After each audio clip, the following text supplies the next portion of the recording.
Bem-vindos a mais um Deep Dive. Normalmente, quando pensamos no desenvolvimento de inteligência artificial de ponta, há uma expectativa de que estamos a lidar com uma engenharia de precisão absoluta. Pois, uma espécie de matemática pura e infalível. Exato. Imaginamos laboratórios com supercomputadores, onde a IA é quase um cérebro gigante e estéril, e que o resultado final chega até nós de forma totalmente limpa e linear, sem falhas. Sim, mas essa é uma visão incrivelmente higienizada que a própria indústria gosta de projetar. Acreditamos que a complexidade brutal da máquina garante a perfeição do resultado. Mas a realidade nos bastidores é outra, não é? Completamente. É muito menos mágica e muito mais orgânica. Tem falhas e percalços pelo caminho. E é exatamente para os bastidores que vamos hoje. Temos à nossa frente dois documentos técnicos fascinantes da Anthropic, o Building Effective AI Agents e o Harness Design for Long-Running Application Development. São documentos pesados, sim. Mas a nossa missão nesta nossa análise é desmistificar tudo isto. Vamos perceber como os sistemas de inteligência artificial mais avançados estão realmente a ser construídos na prática. Para quem procura conhecimento rápido, rigoroso e sem grande jargão desnecessário, o objetivo é extrair o essencial. Exato, passar da teoria para a prática real.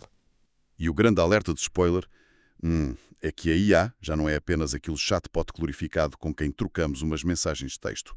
Transformou-se num ecossistema inteiro de trabalhadores digitais. Trabalhadores que negociam entre si, repara, e que até sofrem de ataques de ansiedade quando estão sob pressão. Uau! Ansiedade digital. E, por incrível que pareça, vamos ver que eles são péssimos a avaliar o seu próprio trabalho. Pois são. O que nos obriga a redesenhar completamente a forma como interagimos com estas ferramentas. Já não estamos só a pedir a uma máquina para fazer uma tarefa. Estamos a construir o escritório digital onde ela vai trabalhar. É isso. Nem mais. Estamos a definir as regras sociológicas, digamos assim, de como diferentes modelos de IA comunicam entre si. E a tentar mitigar as falhas de raciocínio que surgem quando lhes damos demasiada autonomia. Certo. Então vamos desconstruir isto, começando pelo grande mito da complexidade. Construir IA atualmente parece muito com alta gastronomia. Como assim? Gastronomia? Tipo, toda a gente quer usar aquelas técnicas moleculares mais vanguardistas, fazer esferificações, usar fumos líquidos, essas coisas todas, para impressionar. Sim, entendo. Os melhores chefes dizem sempre que o verdadeiro segredo está em dominar a técnica básica da faca, em respeitar os ingredientes mais puros. E a verdade é que os relatórios da Anthropic dizem basicamente o mesmo sobre código. Antes de percebermos como a IA cria aplicações inteiras sozinha, temos de entender a fundação simples. E qual é essa distinção base que precisamos de estabelecer? A linha divisória fundamental é a diferença entre workflows, ou seja, fluxos de trabalho, e agentes. Ok, vamos por partes. O que é um workflow neste contexto? Os workflows são sistemas onde os modelos de linguagem e as ferramentas computacionais são orquestrados através de caminhos de código pré-definidos. É um processo previsível. Passo a passo. Exato. Onde o humano ainda controla o volante e diz a IA exatamente quando deve agir e o que deve fazer. Certo. E os agentes? Os agentes são sistemas muito mais abertos. Aqui, a IA direciona dinamicamente os seus próprios processos. O modelo decide, em tempo real, que ferramentas usar, que ficheiros abrir e que passos dar a seguir para atingir um certo objetivo. Portanto, é a diferença entre um comboio que só anda naqueles carris que nós montamos à partida e um carro autónomo que decide a rota no próprio momento. É uma ótima analogia. E o instinto natural de quem começa a explorar este mundo é querer construir logo o carro autónomo. Queremos ir a correr buscar aquelas ferramentas complexas que prometem fazer tudo sozinhas. Os chamados frameworks. Exatamente. Mas a Anthropic deixa um aviso muito sério sobre o perigo de adotar esses frameworks de forma prematura. Ferramentas como o Cloud Agent SDK, o Velum ou o Rivet são incrivelmente populares. Porque facilitam o arranque rápido de um projeto, não é? Pois, facilitam. Mas o problema é que adicionam camadas e camadas de abstração. Quando usas uma destas estruturas complexas, elas injetam os seus próprios prompts ocultos, as suas próprias lógicas de decisão nos bastidores. Basicamente, estamos a colocar uma camada opaca de magia por cima de um processo que devia ser transparente. E se ligarmos isto ao panorama geral, num mundo de sobrecarga de informação, a transparência é vital. Porque se o sistema falhar, Se o tal carro autónomo bater, exato, quem está a programar não faz a mínima ideia se o problema foi da instrução inicial que deu ou se foi o framework que se confundiu pelo caminho e tomou uma má decisão por conta própria. Fica quase impossível diagnosticar o erro. porque não conseguimos ver as engrenagens a moverem-se lá dentro. Nem mais. A abstração esconde erros fundamentais. E é por isso que a recomendação absoluta para quem está a começar a construir IA é usar a solução mais simples possível. E o que é essa solução simples na prática? Passa por começar usando as APIs de forma direta.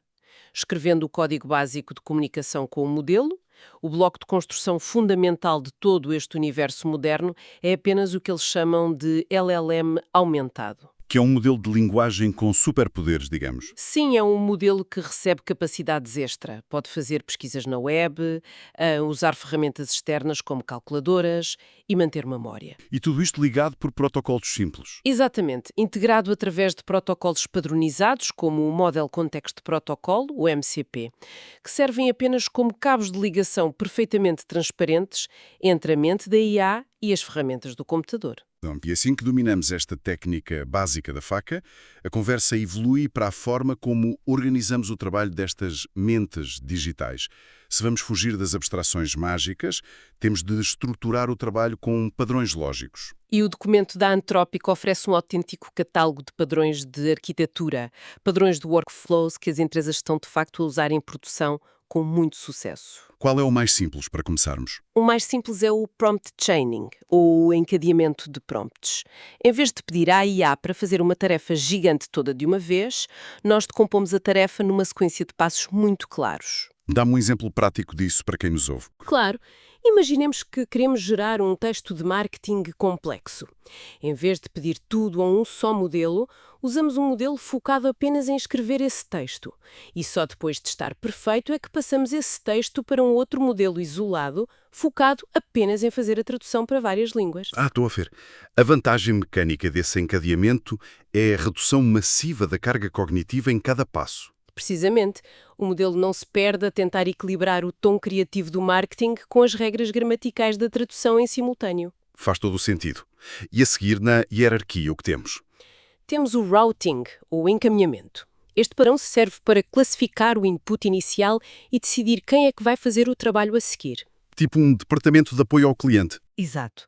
Faz todo sentido usar um modelo de triagem inicial para direcionar questões fáceis e rotineiras, tipo redefinir uma palavra-passe, para um modelo de IA mais rápido e mais barato, como o Claude Haiku 4.5. E guardamos a artilharia pesada, tipo um modelo topo de gama, como o Claude Sonnet 4.5, estritamente para as questões de suporte técnico que são altamente complexas. Otimizamos o orçamento e o tempo de resposta dessa forma. Fantástico. Mas aqui é que a coisa fica mesmo interessante. O padrão de paralelização. Eles detalham que isto pode acontecer de duas formas diferentes, certo? Sim, tem duas variantes. Temos o sectioning, que é dividir o trabalho de forma paralela, por exemplo, ter um modelo a escrever a resposta a um e-mail, enquanto ao mesmo tempo outro modelo independente analisa o que está a ser escrito para garantir que nenhuma regra de segurança da empresa é violada. E a outra variante? É o voting, a votação, onde colocamos vários modelos a rever o mesmo exato problema em simultâneo para obter múltiplos verditos. Tipo dar o mesmo pedaço de código informático a 3 agentes separados e pedir a cada um para procurar vulnerabilidades. Espera aí, diz-me uma coisa. Na prática, este padrão de votação não é exatamente como convocar uma junta médica. Como assim? Em vez de confiarmos num só cirurgião, por mais brilhante que ele seja, pedimos a 3 especialistas completamente independentes para olharem para o mesmo raio-x, em gabinetes separados, antes de tomarmos a decisão crítica de operar o paciente ou não. É uma comparação excelente. O que é fascinante aqui é como a agregação de múltiplas perspectivas independentes aumenta drasticamente o nível de confiança e reduz as falhas de raciocínio lógico. Porque diminui o erro isolado. Claro, a probabilidade de um modelo ter uma alucinação, de inventar um detalhe técnico, existe sempre. Mas a probabilidade matemática de 3 modelos independentes cometerem exatamente a mesma alucinação no exato mesmo ponto do código é quase nula. É redundância a criar rigor. Genial. E o último padrão? É o padrão orquestrador-trabalhadores, onde um modelo central a funcionar como um gestor de projeto recebe a missão, divide dinamicamente as tarefas e delega noutros submodelos. Isso deve ser super útil em áreas como a engenharia de software, onde não se sabe logo à partida quantos ficheiros vão precisar de ser alterados.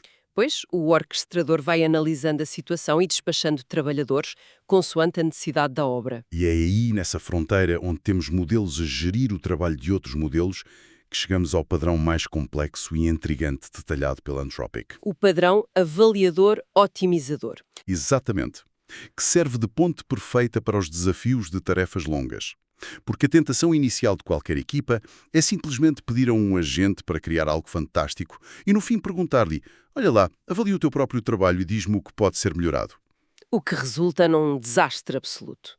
Isto levanta uma questão importante, porque a IA tem essencialmente o mesmo viés cognitivo que nós humanos nesses aspectos. É tal e qual como um estudante universitário encarregado de corrigir o seu próprio exame final. Claro que vai dar a si próprio a nota máxima.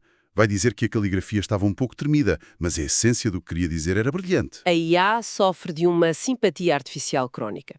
A Anthropic chama isso a benevolência da IA. Quando lhe pedimos para avaliar a sua própria criação, a IA é incrivelmente leniente e autoelogiosa. Mesmo quando o trabalho é fraco. Sobretudo aí, valida trabalhos medíocres de forma entusiasmada, especialmente em áreas onde a resposta é mais subjetiva, como o design gráfico ou a escrita criativa. A IA foi treinada em bilhões de interações humanas e nós temos esta inclinação social para o reforço positivo e para evitar o conflito. O modelo herda essa vontade de agradar. A máquina absorve a nossa tendência para sermos simpáticos uns com os outros. Então, para combater isso, este padrão cria um ciclo fechado. Temos de forçar a separação de poderes. Exato. Um agente gerador foca-se apenas em criar e criamos um agente avaliador completamente à parte, focado apenas em ser inerentemente cético, rigoroso e insatisfeito. O gerador cria, o avaliador destrói a ideia com críticas rígidas e o gerador é obrigado a tentar de novo. E é aí que entra um problema técnico fascinante.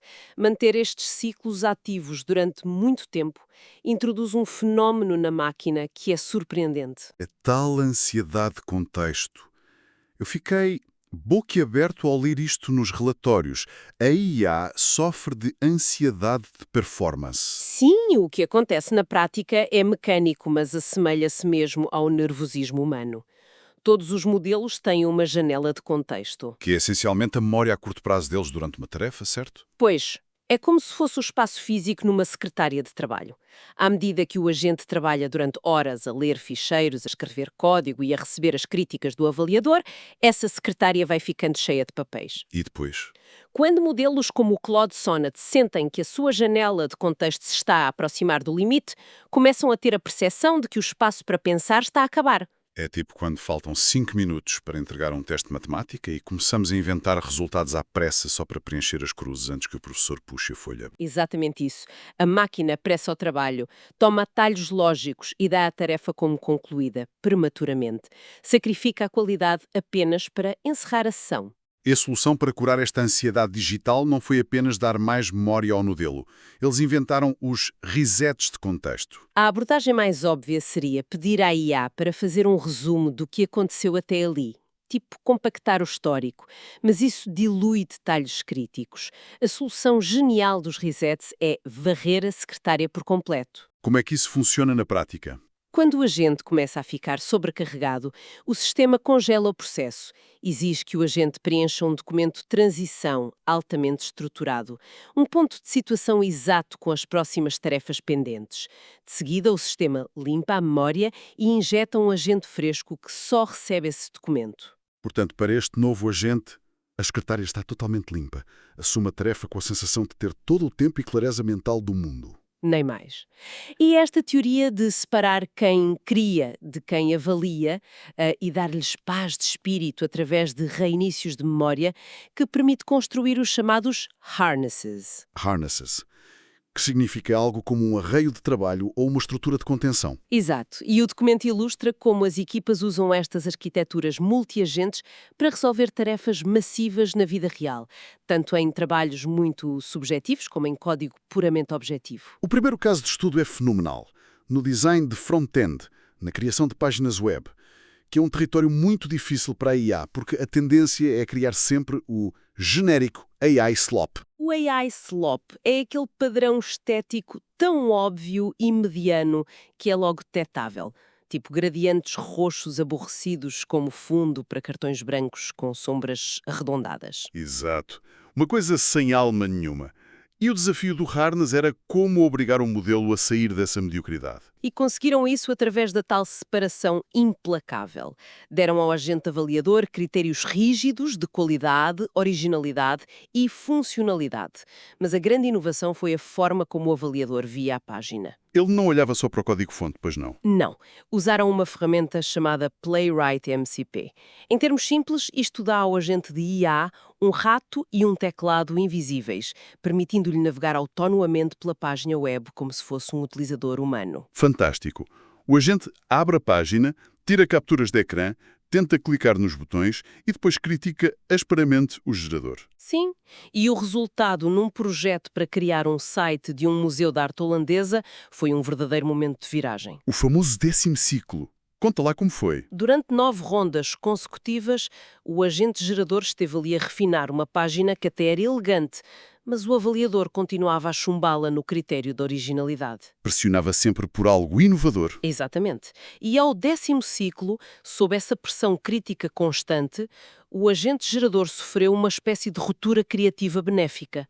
Descartou a grelha clássica e concebeu uma experiência espacial em 3D. Desenhou uma sala com chão axadrezado renderizado em perspectiva CSS e quem visitava o site navegava pelas portas em vez de menus. Tudo feito autonomamente. Algo de uma complexidade que uma passagem única de um modelo jamais imaginaria criar se não tivesse sido encurralado pelos limites da avaliação. Isso na área criativa. Mas o relatório avança depois para o código implacável. Testaram a construção de um jogo de vídeo retro do zero. Uma experiência full stack. E organizaram uma corrida. Sim, de um lado um agente a trabalhar sozinho, do outro um harness completo de 3 agentes, um planeador, um gerador e um avaliador. E os números são muito drásticos. O agente isolado despachou a tarefa em 20 minutos e gastou cerca de $9. O sistema de 3 agentes laborou durante 6 horas sem parar, com um custo de $200. É uma diferença brutal de recursos. Espera aí. Façamos uma pausa e vamos fazer as contas ao mundo real. $200 por uma única aplicação destas. Parece muito, eu sei. No mundo empresarial onde se cortam subscrições de cêntimos, como é que se justifica a gestão, uma arquitetura que consome 20 vezes mais orçamento pelo mesmo objetivo? Justifica-se muito facilmente quando inspecionamos os destroços da alternativa. O agente de $9 produziu lixo digital irreparável. A interface era desastrosa e o jogo não funcionava. As entidades não respondiam aos comandos. $9 por algo inútil não é poupança. É um prejuízo absoluto. Já o sistema de $200 operou a um nível inimaginável. Antes de escrever código, os agentes estabeleceram contratos de sprint. Isso é incrível. Como é que os agentes negociam esses contratos entre si? O agente gerador propõe uma arquitetura técnica detalhada para a funcionalidade e o agente avaliador atua como um líder implacável de controle de qualidade. Ele recusa-se a aprovar o avanço do trabalho até que todas as falhas potenciais estejam documentadas num acordo estrito. E o resultado disso foi um jogo polido com editor de gráficos, música, sistema de IA e que funcionava perfeitamente. Sim. E com um nível de rigor que nós humanos teríamos enorme dificuldade em assegurar. Houve um detalhe crucial com um bug. O bug da eliminação de entidades. O avaliador detectou uma falha onde a mecânica de apagar objetos exigia que, no mesmo milissegundo, o rato estivesse a selecionar ativamente a entidade e a injetar o ID no momento da pressão da tecla Delete. Exato, uma condição técnica impossível de satisfazer fisicamente por um utilizador. O avaliador leu essa dependência oculta, bloqueou o contrato e forçou a reescrita, o que demoraria dias a uma equipa humana a debugar. O que nos encaminha para um detalhe vital. A tecnologia avança muito rápido. Nós acabamos de celebrar esta arquitetura complexa de agentes e contratos de sprint, Mas os modelos centrais de IA também evoluem. E de que maneira? O lançamento do modelo Claude Opus 4.6 mudou as regras. A fiabilidade e a inteligência deste novo modelo são tão grandes que a arquitetura pesada dos contratos de sprint foi simplesmente abandonada. Porque era demasiado restritiva para a nova inteligência da máquina. Sim, a IA tornou-se sénior o suficiente para não precisar de micromanagement em cada pequeno passo. E o grande teste foi a criação de uma Digital Audio Workstation, um estúdio de produção musical completo, a correr no navegador de internet. Com o novo modelo, o tempo baixou para menos de 4 horas e o custo ficou por cerca de US$ 124. O sistema inclui um misturador e até um agente interno para compor melodias. Mas, mesmo sendo mais inteligente, não dispensaram o agente avaliador, pois não? Não podiam, porque inteligência crua sem ceticismo gera excesso de confiança. O agente gerador espalhou botões fantásticos pelo ecrã, equalizadores de distorção, mas não escreveu a matemática de áudio por trás deles. Os botões eram pura cosmética e o avaliador apanhou isso. Construiu um cenário falso de Hollywood. Esta necessidade de testar introduz o último grande conceito desta análise: a interface agente-computador, a ACI, em oposição à clássica interface humano-computador. É que nós investimos décadas a desenhar botões coloridos e menos lógicos para olhos e dedos humanos, mas nestes novos ecossistemas, o utilizador final é a própria IA. O formato como a IA lê as ferramentas é vital. Exigir que o modelo leia milhares de linhas num formato DIF ou que faça o escape de strings em formato JSON introduz erros massivos. E foi perante estas barreiras que a equipa adotou a técnica do Poka-yoke, um conceito japonês de prova de erro. Poka-yoke aplicado à IA. Alterar os argumentos das ferramentas para tornar quase impossível a ocorrência de erros. Exato. O exemplo definitivo foi forçar o agente a usar sempre diretórios absolutos na pesquisa de fecheiros, porque eles perdiam sistematicamente ao usar diretórios relativos. Então, aplicar Poka-yoke nas ferramentas de IA é como os brinquedos de bebés, aqueles onde o cilindro nunca vai caber no buraco quadrado. Em vez de ensinarmos o modelo a ser brilhante, a calcular caminhos de pastas, nós simplesmente formatamos o mundo à sua volta para que o erro físico seja impossível. É engenharia genial através da restrição. E é fascinante como a engenharia moderna gasta frequentemente mais tempo a otimizar e a blindar o ambiente onde o agente opera do que a melhorar as instruções do prompt principal. O que nos leva à síntese final de hoje. O sucesso na construção com o IA não é ter a arquitetura mais aparatosa, é uma dança dinâmica de simplificação contínua. Começar pequeno, com workflows, saber quando evoluir para agentes orquestradores e avaliar implacavelmente sem deixar o criador julgar a sua própria criação. A lição é que o modelo certo é o que resolve o problema sem abstrações desnecessárias. E para terminarmos este nosso deep dive, deixamos uma reflexão profunda. Se os sistemas de IA de hoje já estão a negociar ativamente contratos de sprint uns com os outros e a testar rigorosamente o código através de avaliadores independentes guiados por métricas estritas, será que a profissão de desenvolvimento de software não se transformará num futuro muito próximo? É muito provável. O pensamento a apoderar é este. Em breve, o trabalho de quem está na tecnologia não será escrever linhas de código. Será, sim,